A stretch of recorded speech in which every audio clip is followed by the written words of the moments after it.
So there are a bunch of iPhone rumors out there right now, okay? The rumor mill has been churning out new rumors left and right, and if even half of these rumors turn out to be true, the next iPhone will likely be one of the most exciting new iPhones in years. Now, we'll start off by talking about the new models. As you guys know, Apple's naming scheme has been pretty consistent over the years with the iPhone 5, 5S, 6, 6S, 7, and yes, there will probably be a 4.7-inch iPhone 7S and a 5.5-inch iPhone 7S Plus. The 7S is expected to be your typical S upgrade, and that's cool and all, but that's not what has me excited. You see, 2017 is also the 10-year anniversary for the iPhone itself, which Apple first launched back in 2007 with the iPhone 2G. So you just know that Apple has something big planned, and that big plan may come in the form of a third model, a higher end model, currently rumored to be called the iPhone 8. This higher end iPhone is going to be different. First off, it's rumored to have a 5.8-inch OLED display. Apple reportedly has already inked a deal with Samsung to produce these OLED displays, which should provide a better contrast ratio and be more energy efficient than the LCD displays that Apple is currently using. And yes, you heard me correctly, the screen size is rumored to be up to 5.8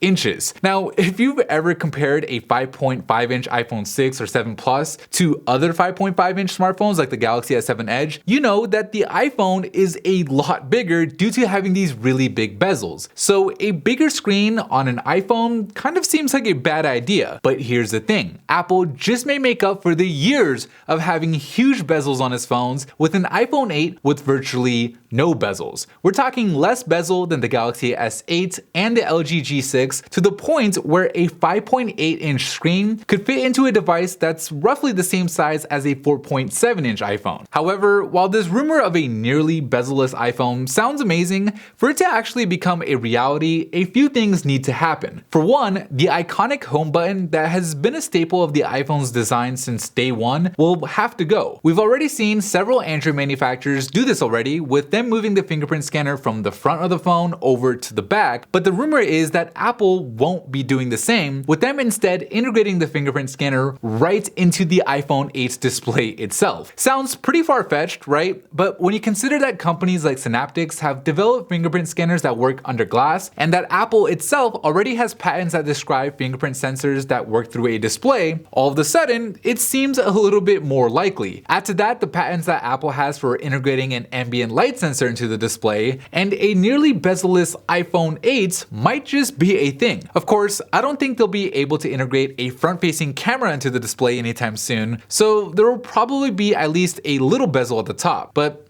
who knows? Now, speaking of the front-facing camera, it's supposedly going to get a big upgrade. The rumor is that the front-facing camera will have 3D sensing capabilities using technology from a company called PrimeSense, which Apple actually acquired back in 2013. For context, PrimeSense was the company that played a big role in helping Microsoft develop the Kinect sensor for the Xbox 360. What exactly these 3D sensing capabilities will be used for on the iPhone is largely unknown at this point, but there's a good chance that the iPhone 8 will have either iris scanning like we've seen on phones like the Note 7, or even facial recognition. There's also a possibility that Apple will have an API for developers to use this new sensor for augmented reality functions, from helping you find the right size for your clothes to scanning your head and putting your face in a video game. Going back to the display, since the physical home button will likely get the boot, the bottom part of the 5.8-inch display will likely be used for a functional area, making the actual usable portion of the screen roughly 5.2 inches.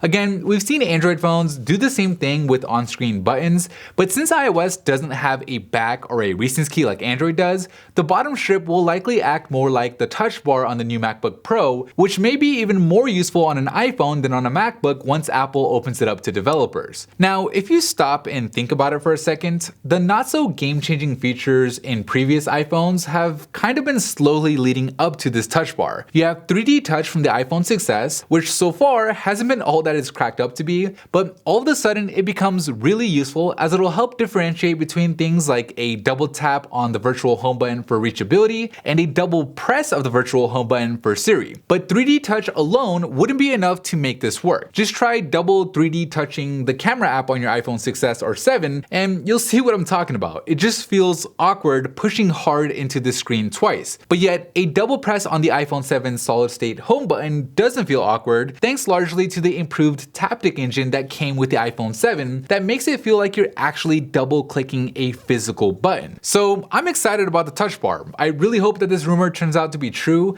and if it does, it could be that game changer that Apple has been looking for. In terms of design, in addition to the bezel-less front, the back of the iPhone 8 may feature glass instead of aluminum like the last 4 iPhones have had, with a stainless steel frame like we saw on the iPhone 4S. Now, love it or hate it, glass backs do offer some benefits like better wireless signal and the ability to wirelessly charge. We've already seen Apple implement wireless charging on the Apple Watch, so it wouldn't come as too much of a surprise if the iPhone 8 ends up supporting it too. Speaking of charging, there was recently a big new rumor that the iPhone may end up ditching the Lightning port in favor of a USB Type-C port. Now, if this turns out to be true, this would be a huge departure from what Apple has ever done with the iPhone, adopting an industry standard charging port instead of its own proprietary one. That's never happened before, and to be honest, I have my doubts. Sure, Apple has a very real problem with the fact that if you go into an Apple store today and you buy the latest iPhone and the latest MacBook,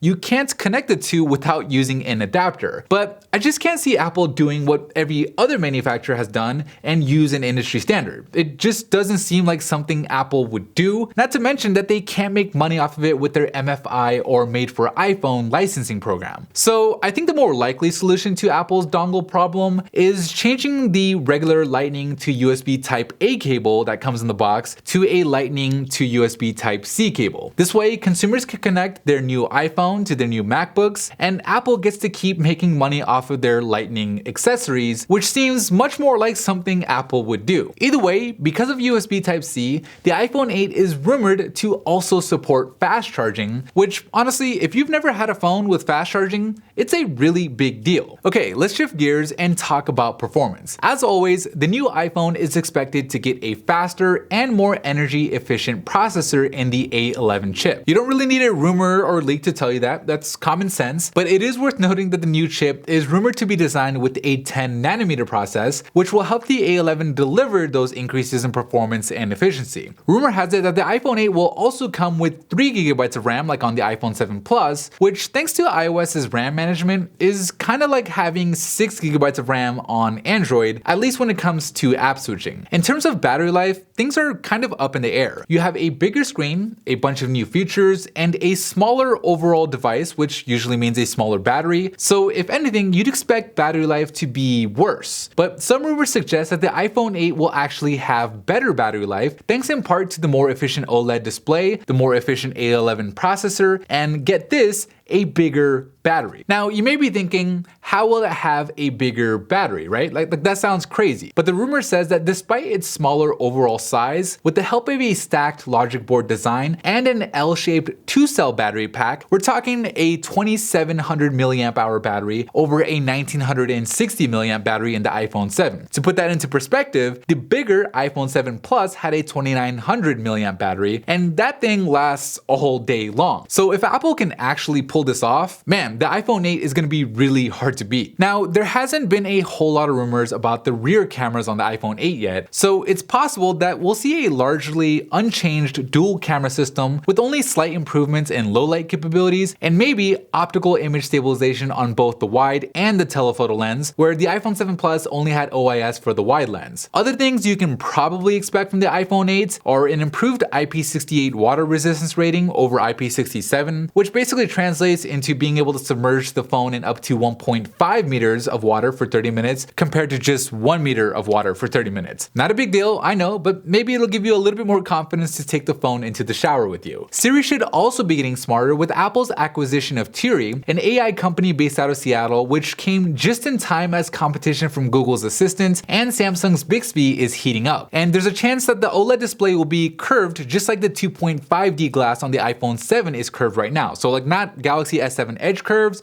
but 2.5D curves like on the iPhone. So don't get too excited. The iPhone 8 is expected to be announced and launched in September alongside the iPhone 7s and 7s Plus, which again are rumored to look similar to the 7, but will have a lot of the new features that are coming with the 8. Of course, not all the features coming to the iPhone 8s will be on the 7s, as Apple will likely try to distinguish the 8s from the other two, since rumors suggest that Apple plans on selling the iPhone 8 for upwards of $1,000. Now, that's a lot of money, but then again, if these rumors pan out, you'll be kind of getting what you pay for. Otherwise, there will still be the option for the 7s and the 7s Plus, which should sell for somewhere around what the current iPhones are selling for now. However, just to reiterate, everything here is based off of rumors and speculation, and nothing is official until Apple announces the phone later this year. If you want to stay updated on the latest rumors and leaks on the iPhone 8, hit that subscribe button, give this video a thumbs up if you liked it, and as always, I'll see you in the very next episode.